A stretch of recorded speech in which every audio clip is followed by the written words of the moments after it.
The morning room at Ashworth House smelled of cold ash and dried lavender, and Eleanor sat at the writing desk with a list in her hand that was not her own.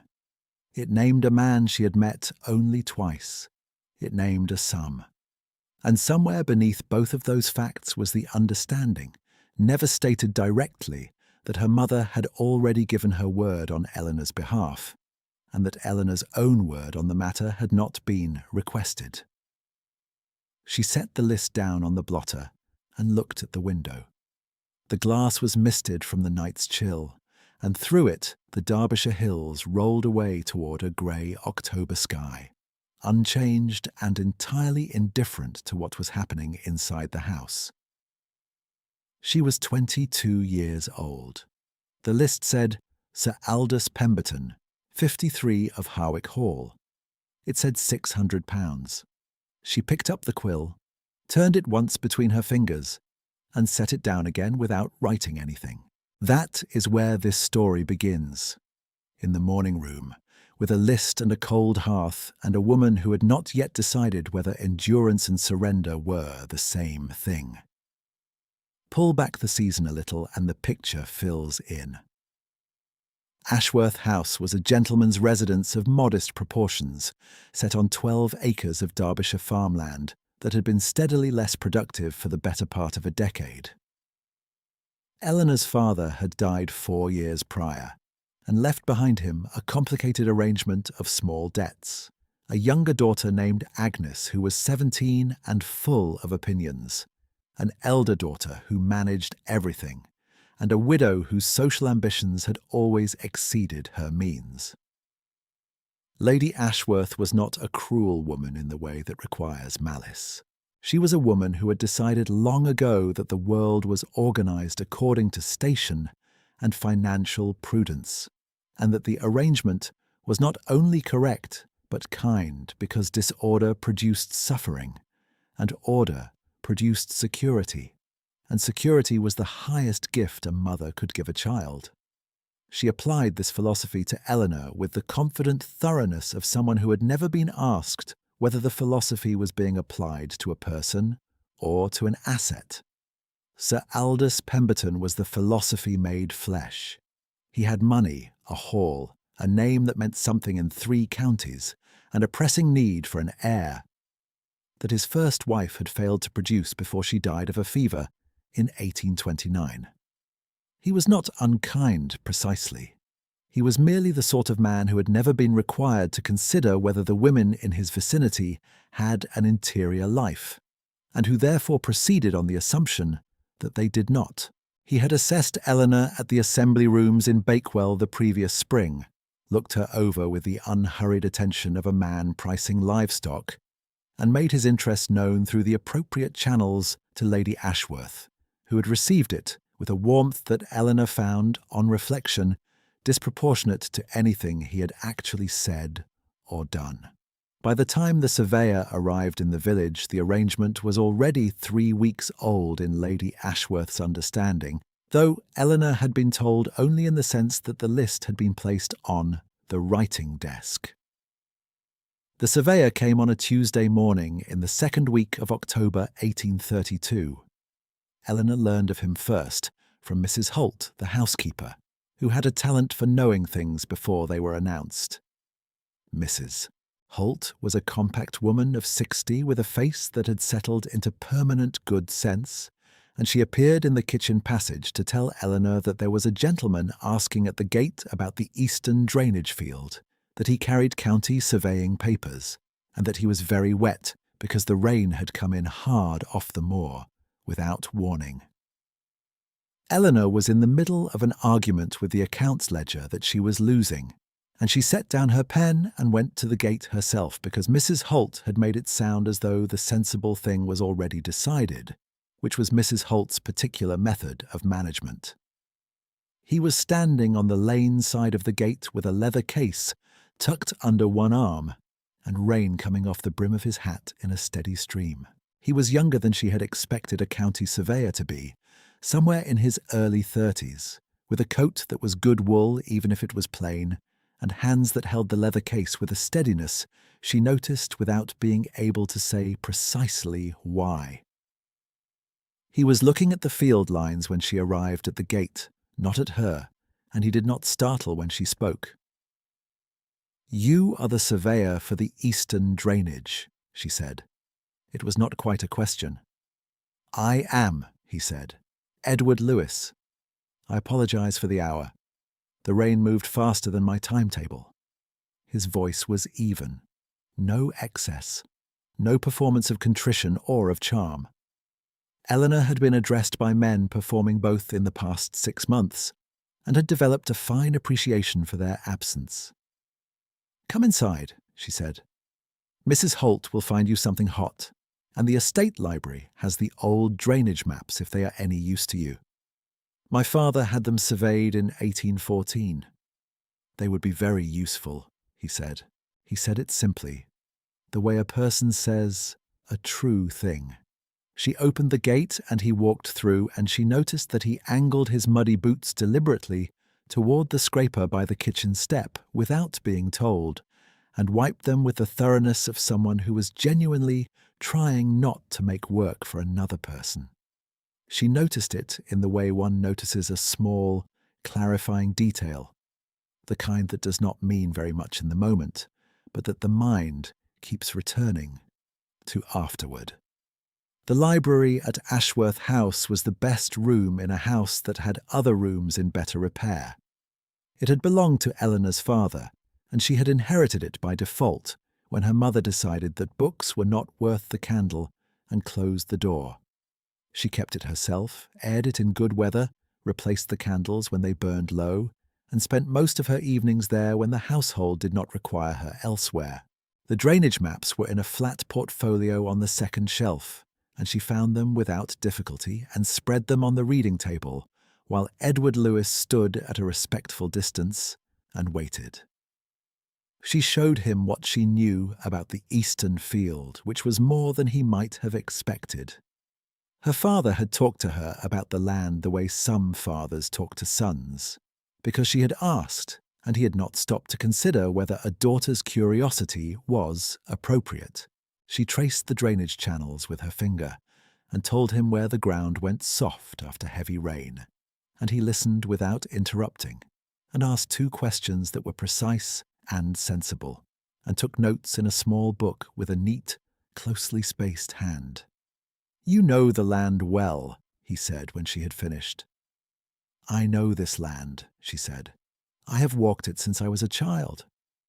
He looked up from his notes briefly, and she saw that he was paying attention in the way that has nothing performative about it. She was used to being looked at by men who were assessing her prospects. She was not used to being looked at by someone who appeared to be simply listening. "I may need to visit the field over the next few days," he said.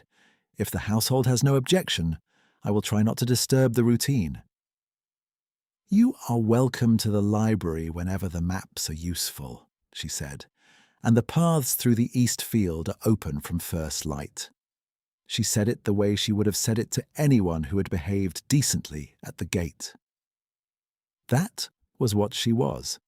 A woman who extended plain courtesy without calculation, who offered the library because someone needed it and she had it to offer, and who would have done the same for the undergardener, or the rector, or a passing stranger, because that was the texture of who she was when nobody of consequence was watching. She did not think about it afterward. She went back to the accounts ledger and the argument she had been losing. He came to the library 3 times in the following week.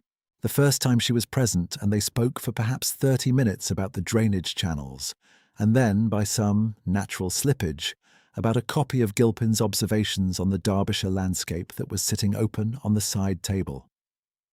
She had been reading it that morning. He asked which passage she had been at. She told him. He said without elaboration that Gilpin had a tendency to arrange landscapes the way a painter arranges furniture, choosing beauty over accuracy.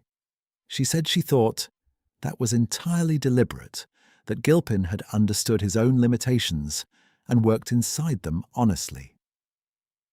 There was a pause in which neither of them spoke, and it was not an uncomfortable pause. It was the kind of pause that happens between two people who are each finding that the other's idea is worth sitting with.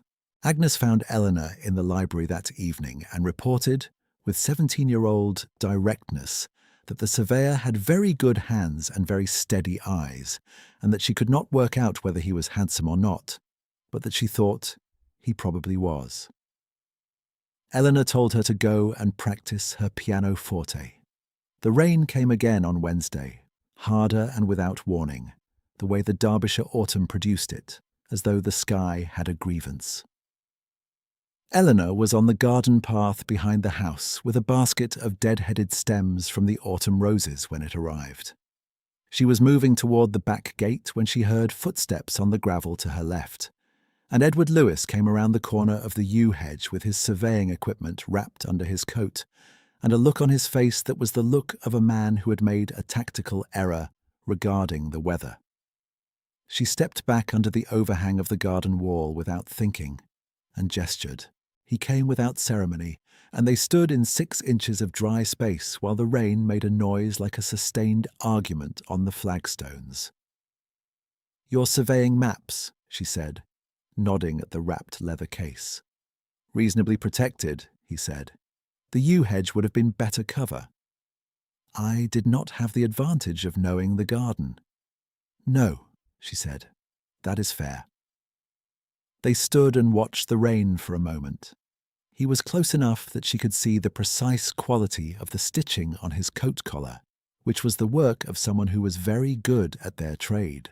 She thought, distantly, that county surveyors were not typically dressed in coats made by tailors who worked at that level of skill.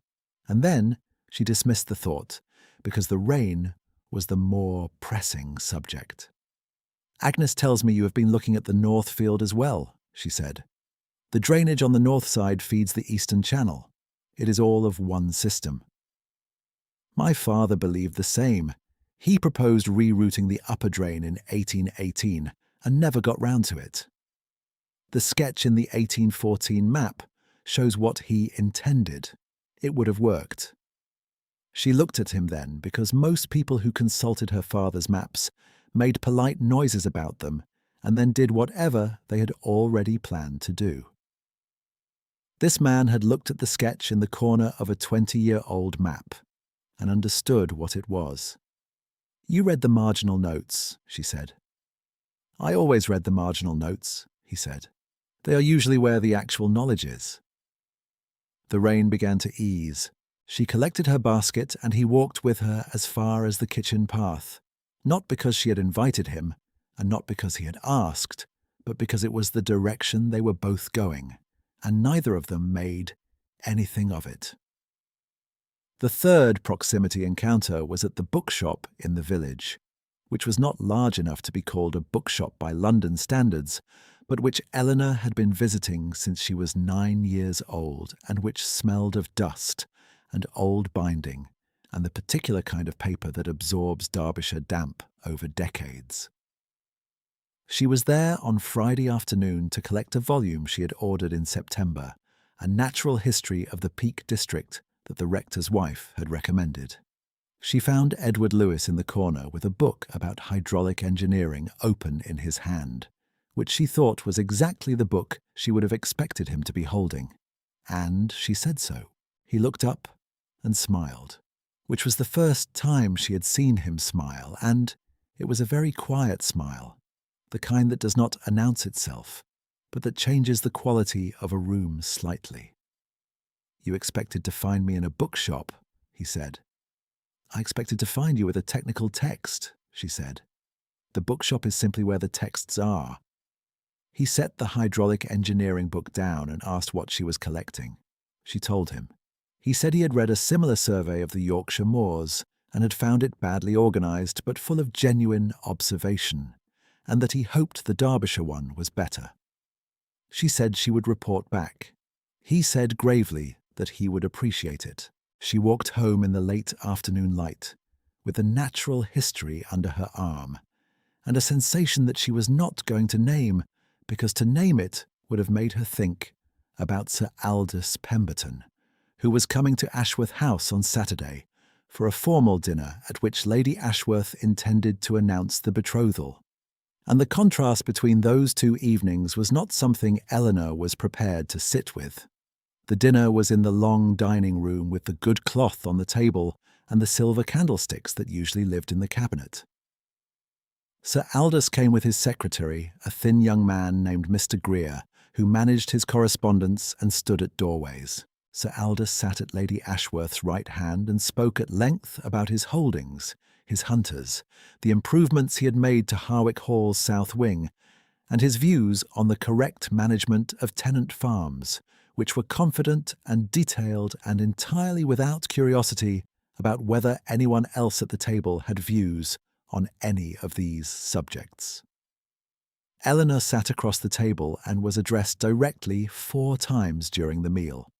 Once to be asked whether she could ride, once to be told that the hall had excellent stabling, once to be asked whether she was in good health, in a tone that carried a medical rather than a social interest, and once to be informed as a declaration rather than an invitation to respond that Sir Aldous was a man who placed a high value on domestic order and expected a wife who understood her role in maintaining it. Agnes, seated at the far end, kept her expression perfectly composed throughout, which Eleanor appreciated more than she could have said. After the gentlemen had drunk their port and rejoined the ladies in the drawing-room, Lady Ashworth made a remark about the arrangements proceeding very satisfactorily, and Sir Aldous made a remark about the settlement terms being generous, and Eleanor sat near the fire and looked at the grate and thought about the drainage map and the marginal notes and the quiet smile in the bookshop, and none of those thoughts were useful to her. The betrothal paper arrived on Monday. It was not addressed to Eleanor. It was addressed to Lady Ashworth, and it lived on the writing desk in the morning room for 2 days before Eleanor's mother told her to read it. The sum was stated plainly: £600 to the Ashworth estate upon the signing of the agreement, the remainder of any settlement contingent on issue.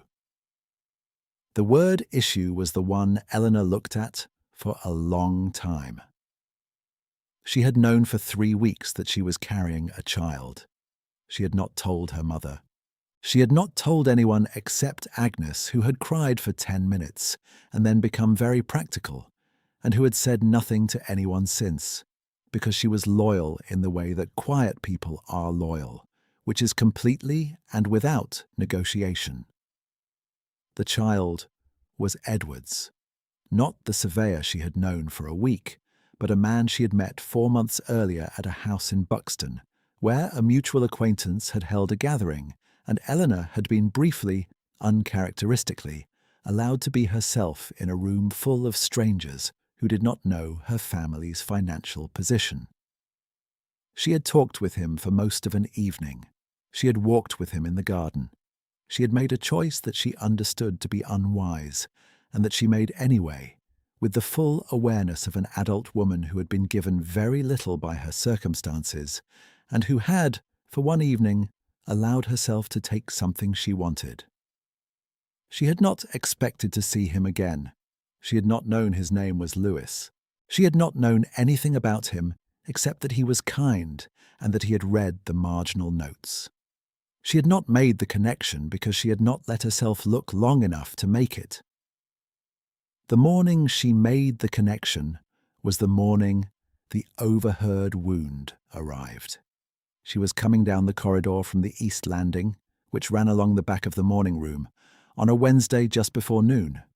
She was carrying a shawl she had gone to fetch for Mrs. Holt, who was nursing a chill when she heard her mother's voice through the door that was not quite latched. "The girl has been reckless," Lady Ashworth said. "It cannot be concealed much longer." Sir Aldous' voice: "I am aware of her condition, ma'am. I was informed before I came." A pause. The sound of a cup being set down. "Then you understand the situation," her mother said. "I understand it perfectly. It changes the terms. I am not paying £600 for another man's bywork. I will offer 300, and consider myself charitable in doing so." "That is," her mother began, and there was a particular quality to the pause that followed, the pause of a woman calculating, perhaps reasonable, given the circumstances. "Given the circumstances," Sir Aldous said, "she will sign before the week is out, or I shall make the matter known at the assembly rooms, and her chances of any other arrangement will be precisely nothing. She is ruined. I am the only market remaining. She ought to be grateful." Eleanor stood in the corridor with Mrs. Holt's shawl folded over her arms and the cold of the flagstones coming up through the soles of her boots. She was not shaking. She was not crying. She was very still in the way that the moor goes still before a storm, when everything draws back inside itself and the air changes. She stood there long enough to hear her mother say nothing further. She stood there long enough to understand that her mother had known, had perhaps known for some time, and had proceeded to negotiate the terms of Eleanor's reduction rather than the terms of her protection. She walked back up the corridor to the kitchen passage, where she found Agnes sitting on the bottom stair with a look on her face that said she had heard none of it and suspected all of it. Eleanor sat down beside her and did not say anything for a moment. "He knows," Agnes said quietly. "He has always known," Eleanor said. "He was told beforehand. He is offering £300 and calling himself charitable." Agnes said a word under her breath that she had learned from one of the stable hands and that Eleanor did not correct. They sat together on the stair for a few minutes with the kitchen sounds around them.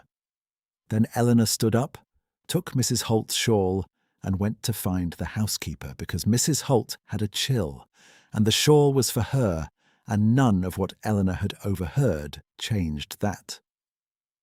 She did not see Edward Lewis that afternoon. He had been on the east field since morning, and when she came in from her walk the lamps were already lit in the kitchen passage, and Mrs. Holt was heating soup. She went to the library and sat at her father's reading chair and looked at the drainage map, which was still spread on the table from his last visit, and thought about what she was going to do. By the time she blew out the lamp and went upstairs, she had decided. Lady Ashworth put the betrothal agreement on the writing desk on Thursday morning, with a pen laid beside it, and no room in her expression for the conversation that Eleanor was about to start. "I will not sign it," Eleanor said. Her mother looked at her for a long moment. "You are not in a position to be particular." "Perhaps not, but I am in a position to choose. You will cost this family everything. We have the £600. We have the alliance. You have nothing, Eleanor. You have less than nothing. You have a difficulty that he is still willing to overlook." "He is not overlooking it," Eleanor said. "He told you he knew before he came. He is using it as a price reduction. There is a difference between those two things, and I would rather you understood the difference before we continue." Her mother's expression shifted, not softened, adjusted. £300 is still £300, she said. "It is," Eleanor said, "and I will not sign." She left the paper on the desk and went to find Agnes, who was in the schoolroom attempting a watercolour of the back garden, and who stopped painting when Eleanor came in. "I told her," Eleanor said. Agnes set down her brush. "What happens now?" "I expect Sir Aldous will come here himself." "He came on Friday afternoon. He did not send ahead. He came in his carriage with Mr. Greer and 2 other men, whose function Eleanor could not determine, and he walked into the drawing-room that Lady Ashworth had prepared with a decanter and a fire, and the particular arrangement of furniture that she used when she wanted to manage outcomes in a visible way. Edward Lewis had been in the library that morning. Eleanor had not gone to speak with him. She had thought about it, and then had not gone, because she did not know how to explain what was happening, and because she was not, by nature, a person who sought rescue from her difficulties. She managed what was hers to manage, and she waited for the rest to resolve itself, which was perhaps not an efficient strategy, but it was the only honest one she had. He was still in the East Wing, she thought, still at the drainage maps or the field notes or wherever a county surveyor's work took him on a Friday afternoon. The drawing room had her mother, Sir Aldous, Mr. Greer, Agnes in the corner chair where she had stationed herself without being invited, and Eleanor, who stood near the window because it was the position from which she could see the garden path, and had not examined why that mattered. Sir Aldous did not waste time on pleasantries. "Miss Ashworth," he said, "I have been patient, I have been generous, and I am told you have declined the agreement." "I have," Eleanor said. "Then I will be direct. Your condition is not a secret in this room.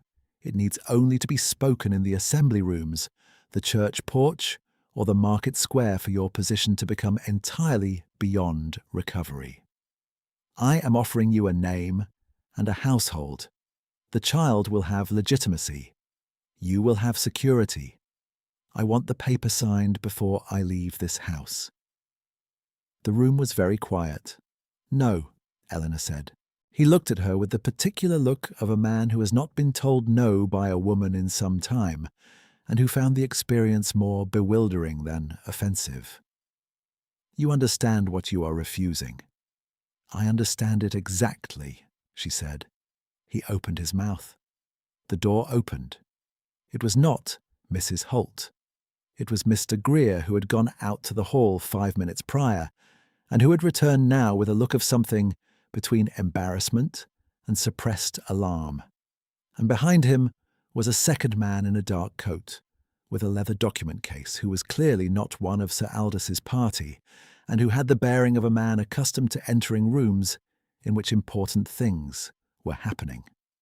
"Forgive the interruption," this second man said, and addressed himself not to Lady Ashworth, not to Sir Aldous, but to the far side of the room, to the door that connected the drawing room to the east passage. Edward Lewis was standing in that door. He had come in from the passage without ceremony because he had apparently heard the carriage and come in from the library, and he was standing in the doorframe with his coat in order and his surveying papers in his hand, and the particular stillness of a man who had decided what was going to happen next. The man with the document case said, "Your Grace, I have the papers from Mr. Aldgate's office. I apologize for the interruption. I was told you were in the East Wing." The room went as quiet as a room can go. Lady Ashworth's cup stopped halfway to her lips. Sir Aldous looked at Mr. Greer. Mr. Greer looked at the ceiling. Agnes looked at Eleanor. Eleanor looked at Edward. He met her eyes across the room, and in that moment he was not performing anything. He was simply present. The same stillness that had been on the garden path, the same quiet that had said he was listening. He was the same man who had stood in the rain under the wall overhang and talked about drainage channels and a 20-year-old map. And he was also, apparently and irrevocably, someone to whom a secretary said, "Your Grace," without uncertainty and without apology. "Your Grace." Lady Ashworth's voice was very small. Edward did not look at her immediately. He handed the papers back to his secretary and said, quietly, "Thank you, Aldgate. Wait in the hall." The secretary withdrew. The door to the passage remained open. Edward walked into the room. Not toward Lady Ashworth, not toward Sir Aldous. He walked to the window where Eleanor was standing, and he turned to face the room with her, which was a small positioning that contained an enormous quantity of meaning, and that nobody in the room failed to read. "I am Edward Rowe Lewis," he said, in the same even voice that had said useful things about drainage maps and Gilpin and hydraulic engineering. "Duke of Ashvale, I have been conducting a private assessment of this county's drainage concerns, which is a perfectly genuine occupation when one owns a good deal of the land involved." He said this without the smallest inflection of apology. "I owe Lady Ashworth an introduction under my correct name, which I have not yet made, and I regret the discourtesy. I owe Miss Ashworth considerably more than that. Sir Aldous had found something near his voice. "I don't see what bearing your title has on a private family arrangement." "The bearing," Edward said, still in that even way, "is that Miss Ashworth is not without resources in this matter. She has not been without resources for some time. She simply did not know it." He looked at Eleanor then fully, in the way he had looked at the drainage map and the gilpin and the marginal notes, the way a person looks when they have already decided that the thing in front of them is worth the full weight of their attention. "Eleanor," he said, "I knew you in Buxton. I found you again here. That was not accident. I want you to know that everything you were in that house in Buxton, and everything you have been in this one, is the reason I am standing in this room, and not in any other. The rest of it—" and here he did not look at Sir Aldous. He did not look at Lady Ashworth. He looked at her. "Is a matter between you and me, and I would not have it settled in front of an audience." The silence that followed was the silence of a room recalibrating. Sir Aldous Pemberton was a man whose social logic was very simple and had served him very well for 53 years. The logic said that rank and money determined outcomes, and that a woman with neither was a woman who had no options. He understood, standing in that drawing room, that his logic had failed him here in a way it had never failed him before, and that a Duke of Ashvale standing at the window next to Eleanor Ashworth had rearranged the room's mathematics in a manner that left him precisely no useful position. He gathered his papers and his hat and his secretary. He said something brief to Lady Ashworth about the arrangement being no longer suitable, which was a sentence that Eleanor thought contained exactly as much grace as the man was capable of producing, which was very little, but which would have to be enough. He walked out of the drawing-room without looking at Eleanor, and the front door opened and the carriage wheels on the gravel said he was gone. Lady Ashworth sat very still in her chair. Agnes, who had not moved from her corner, looked at her mother and then at Eleanor, and then carefully at the fire, which was the expression of a person choosing wisely not to speak.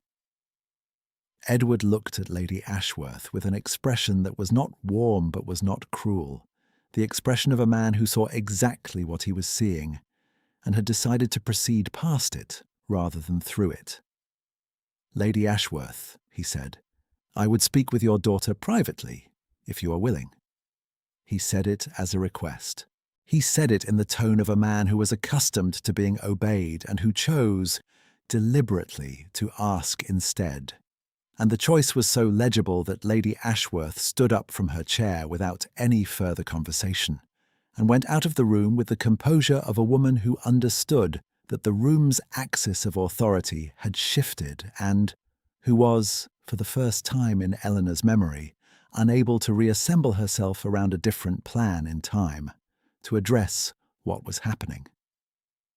Agnes stood up from her corner chair, squeezed Eleanor's hand once without speaking, and followed her mother. The drawing-room was very quiet. The fire had burned down to a solid red. Outside the window, the Derbyshire hills were going the colour of charcoal in the late afternoon, and the garden path was empty and pale against the grass. Eleanor looked at the path. "You knew me in Buxton," she said, "and you came here." "I came because of Buxton," he said. "I came because I could not stop thinking about the conversation, and then found I could arrange to be in Derbyshire legitimately, and told myself that was the reason." "Was it?" "Partly," he said. "But I wanted to see if you were the same, here in your own world with your own obligations. People are different when they are at ease than when they are at home." "And?" "You showed a stranger your father's library," he said, "and told him where the ground went soft after rain, and lent him the drainage maps, and you would have done it for anyone." "I would," she said. "I know," he said. "That was not a criticism." She turned from the window and looked at him fully for the first time since the secretary had spoken. He was the same. That was the thing that struck her. The coat was the same good wool. The hands were the same hands. The steadiness was the same steadiness. He was the surveyor, and he was not the surveyor. And the difference between those two facts was very large and, also, in some essential and disorienting way, very small. "The child," she said. "Is mine," he said simply. "And I would like to give it my name if you are willing. I would like to give you my name if you are willing." "I am asking you, Eleanor. I am not arranging anything. I am asking." She thought about the list on the writing desk, the one with the settlement sum and the word issue. She thought about the corridor and the cold flagstones and her mother's silence after Sir Aldous had named his reduced offer. She thought about the garden path in the rain and the marginal notes in a 20-year-old map and the quiet smile in the village bookshop. She thought about what it meant to be asked. "You had better tell me your full name," she said. "I did," he said, "just now." "I mean the rest of it, the parts that come after," he told her. It was longer than she had expected. She listened without interrupting. The way he had listened to her explain the drainage channels on a wet October afternoon, with the full weight of her attention. When he had finished, she said, "You read the marginal notes." "Always," he said. She looked out at the garden path once more. The charcoal hills, the pale grass, the familiar shape of the east field in the last of the light, the same field she had walked since she was a child, the same channels her father had sketched in the margins of a map in 1814, the same ground that went soft after rain. "Yes," she said. He did not reach for her. He stood where he was and looked at her in that same particular way, the way that was simply paying attention, and she felt the weight of it without any name attached to it, only the warmth of being looked at by someone who had read all the marginal notes and had kept coming back. Later, Mrs. Holt appeared at the drawing-room door with 2 cups of tea on a tray, because Mrs. Holt had a talent for being in the right place, and set them down on the side table without a word, and withdrew, though she paused at the door long enough to give Eleanor the small, satisfied look of a woman who had been paying attention for some time and found the current state of affairs entirely acceptable. Agnes came back an hour later and sat on the settee and asked a great many questions in rapid succession, and did not always wait for the answers, which was the most Agnes a person could be.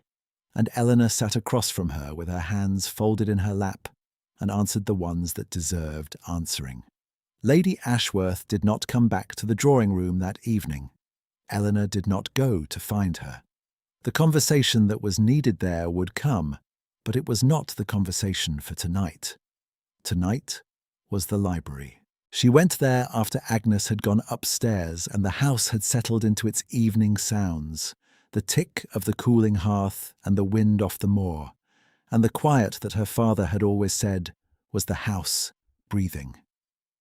She brought a lamp and set it on the reading table, and the drainage map was still spread there as Edward had left it, the Eastfield channels drawn in her father's careful hand, the 1814 sketch in the margin showing the rerouted upper drain that had never been built.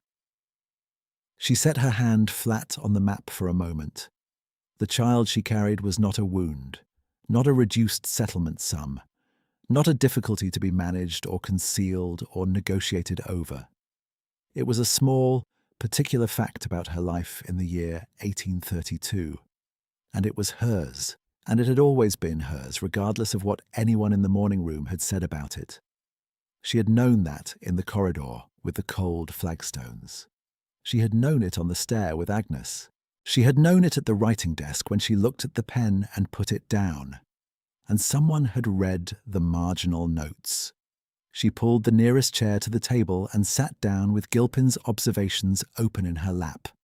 And the lamp threw its warm circle over the maps and the books and the old wooden shelves, and outside the window the Derbyshire hills were invisible in the dark, but they were there, unchanged and entirely reliable, rolling away to wherever hills went when no one was watching them.